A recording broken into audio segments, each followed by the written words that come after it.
अस्सलाम वालेकुम। आज मैं बनाने जा रही हूँ सादी से आलू की भुजिया। इसमें तेल डाल दूँगी। बिस्मिल्लाहिर्रहमानिर्रहीम।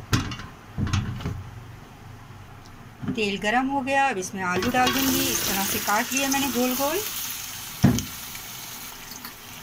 1 चम्मच नमक डाल दूँगी। 1 चम्मच सफ़ेद ज़ीरा डाल दूँगी।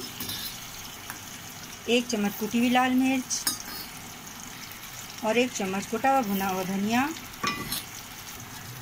आलू को मैं भून लूँगी थोड़ा सा। ये चॉप किए हुए टमाटर हैं, ये डाल दूँगी और इनको अच्छे तरीके से भून लूँगी। आधा गिलास पानी डाल के इसे गलाने के रख दूँगी।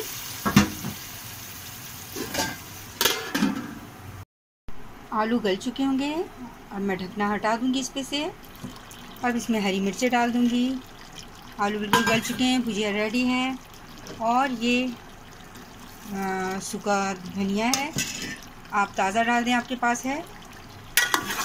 आलू की भुजिया बिल्कुल तैयार है। 1 मिनट दम पर रखकर मैं चूल्हा बंद कर दूंगी।